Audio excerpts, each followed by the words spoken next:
All good. You see that except even Dima start training, so him and February train every. Full focus on person. That's my focus.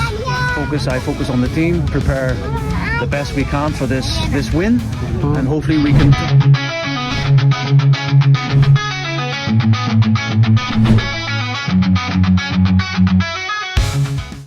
Laga besar akan kembali dimainkan Persib Bandung di akhir pekan ini. Tim Maung bakal melawan tuan rumah Persebaya Surabaya yang juga merupakan tim papan atas di pekan ke-25. Menatap duel ini, pelatih Persib Bojan Hodak tak menampik timnya menghadapi tantangan berat. Salah satu tantangan terbesar adalah kondisi cuaca Surabaya yang jauh lebih panas dibandingkan Bandung. Hodak menyebut program adaptasi cuaca menjadi krusial jelang laga tandang ini, sehingga Persib berupaya mempersiapkan pemain agar terbiasa dengan suhu tinggi seperti di Surabaya. Memang cuaca di Bandung cenderung lebih dingin dibandingkan Surabaya, dan menurut Hodak cuaca panas di Surabaya ini serupa dengan Jakarta atau Bali yang kerap menyulitkan timnya. Oleh karena itu, Persib menyiapkan program khusus agar pemain bisa cepat beradaptasi, apalagi selain cuaca.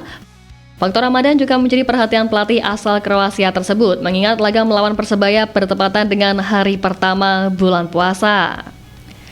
Nah, untuk mengantisipasi hal itu, Hodak telah menyusun jadwal latihan yang menyesuaikan kondisi pemain, di mana Persib memilih menggelar latihan pada malam hari selama bulan Ramadan. Kami menyesuaikan jadwal latihan dengan kondisi para pemain. Kami mengadakan latihan pada malam hari agar mereka bisa lebih terbiasa dengan ritme yang baru. Meski begitu, dalam beberapa hari pertama puasa, pasti ada tantangan karena tubuh butuh waktu untuk menyesuaikan diri. Meski demikian, Hodak tetap optimistis anak asuhnya bisa beradaptasi dengan baik. Ia menegaskan pengalaman tahun lalu menjadi bekal berharga untuk menjalani Ramadan sambil bertanding.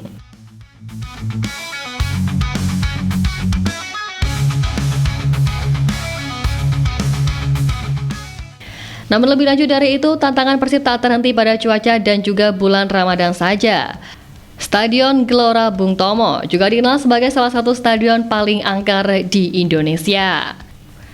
Dukungan penuh bonek dan bonita membuat atmosfer stadion menjadi tekanan tersendiri bagi tim tamu, di mana teriakan supporter Persebaya kerap membuat lawan kehilangan fokus. Ditambah lagi, Persebaya sendiri dalam performa impresif di Liga 1 musim ini. Mereka memiliki rekor kandang yang solid dan belum terkalahkan di Gelora Bung Tomo hingga pekan ke-24. Solidnya lini belakang Persebaya Surabaya yang dikawal Slavko Damjanovic menjadi tantangan berat bagi lini serang Persib. Slavko tampil gemilang di musim ini dengan duetnya bersama Kadek Raditya. Tentu melihat ini, Hodak menyadari ancaman besar yang dihadirkan Persebaya Surabaya di semua lini. Oleh karena itu, Persib dipastikan akan menyiapkan strategi untuk meredam agresivitas Green Force. Laga kontra Persib Bandung bakal jadi ajang penentuan nasib dari pelatih Persebaya Surabaya Paul Master juga. Tak cuma itu, asa juara bajul ijo di musim ini juga ada di tangan Pangeran Biru. Mengingat juga kalah dari Persib, bisa dikatakan membuat langkah Persebaya untuk angkat trofi semakin sulit. Nah, di sisi lain, dari di tengah kondisi sulit yang dialami Persebaya, mereka juga harus dihadapkan dengan sosok 4,35 miliar rupiah yang menjadi jimat keberuntungan Maung Bandung kala bertemu bajul ijo. Tak tanggung-tanggung 6 gol dan 3 assist dari 12 pertemuan sudah digelontorkan sosok itu saat melawan bajul ijo. Benar, Ciro Alves menjadi jimat keberuntungan bagi Coach Bojan sebab uniknya di setiap Ciro catatkan gol ke jala Persebaya, klub berjuluk The Green Force itu selalu menderita kekalahan.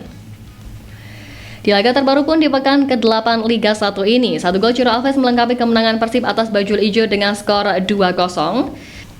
Dan tentu di pekan ke-25 nanti, nama Ciro Alves wajib dimatikan pergerakannya oleh Persebaya jika ingin merengkuh 3 poin penting dari Persib Bandung. Apabila gagal, tak menutup kemungkinan Ciro Alves bakal jadi aktor malunya tim kebanggaan bonek itu di markas mereka sendiri di SUGBT.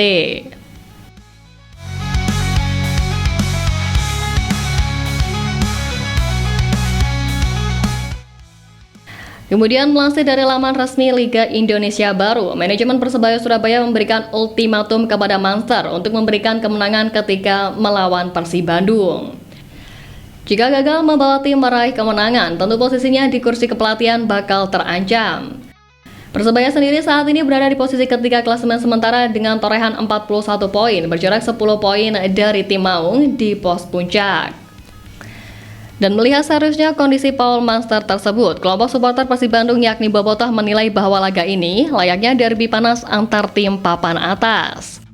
Di tengah kepanikannya, Paul Monster sejatinya mempunyai keyakinan untuk memenangkan laga ini karena yakin bahwa para pemain pun menginginkannya. Suara keras dari manajemen terhadap performa tim pun diharapkan juga akan menjadi motivasi kebangkitan Persebaya. Terlebih tambang 3 poin membuat Persebaya bisa kembali merebut posisi kedua klasemen. Tapi makin dekat dengan pekan ke-25, keyakinan itu bukannya makin besar. Manajemen Persebaya malah menyiapkan 5 nama pengganti Monster yang membuat sang pelatih makin panik. Nah, deretan pelatih yang berpotensi mengisi kursi panas di Persebaya Surabaya itu disebut memiliki rekam jejak yang tak kalah mentereng, yang mana diantaranya pertama yaitu Kim Do-hoon, pelatih asal Korea Selatan yang merupakan mantan tangan kanan dari Sintayong. Prestasinya cukup mentereng dengan 4 gelar di 2 liga berbeda, dengan sukses membawa Ulsan Hyundai juara AFC Champions League dan menorehkan prestasi di Liga Singapura bersama Lion City Sailors. Kemudian yang kedua, nama Joel Corneli juga masuk dalam daftar calon pelatih Persebaya. Pelatih asal Brasil ini dikenal publik Indonesia saat menangani Arema FC. Joel Corneli sukses membawa Arema FC menjuarai Piala Presiden 2024. Sebelum didepak, ia juga sempat membawa Singoedan bertengger di papan atas klasemen sementara. Ketiga, Robert Rene Albert menjadi salah satu nama pelatih berpengalaman yang layak untuk dipertimbangkan. Selepas pergi dari Persib Bandung, ia belum terikat dengan klub manapun dan pengalamannya melatih di Asia menjadi nilai plus tersendiri. Robert juga pernah menukangi PSM Makassar dan nyaris membawa Persib juara Liga 1, dan tentu dengan rekam jejak di Liga 1, Robert tak perlu waktu lama untuk memahami kekuatan dan juga kelemahan dari Persebaya Surabaya. Yang keempat ada nama Milomir Saslića, pelatih asal Bosnia yang punya pengalaman panjang di Liga 1 bersama beberapa klub besar. Milomir dikenal publik Surabaya karena pernah melatih Arema FC. Selain itu, ia juga pernah menangani Borneo FC dan Persis Solo dengan catatan yang cukup impresif. Milomir juga punya catatan positif dalam memanfaatkan pemain muda berbakat, sehingga dengan banyaknya talenta muda di Persebaya, Milomir bisa menjadi pilihan yang tepat sebagai pelatih. Dan untuk nama terakhir, mantan pelatih Persija Jakarta Sergio Varias juga masuk dalam radar Persebaya Surabaya. Pelatih asal Brasil ini punya pengalaman melatih di beberapa klub besar Asia. Sergio pernah menukangi Pohang Steelers, Al Ahly, dan juga Al Hilal. Ia juga pernah membawa Pohang Steelers menjuarai AFC Champions League. Dengan pengalaman panjang di level Asia itulah, Sergio bisa membawa warna baru bagi Persebaya Surabaya. Selain itu pun peluang mendatangkan pelatih berprestasi ini tak boleh dilewatkan oleh The Green Force.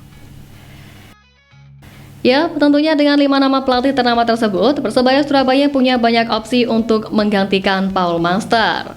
Tapi ya semua kembali pada hasil laga melawan Persib. Apakah Monster bisa menyelamatkan posisinya atau justru harus angkat kaki?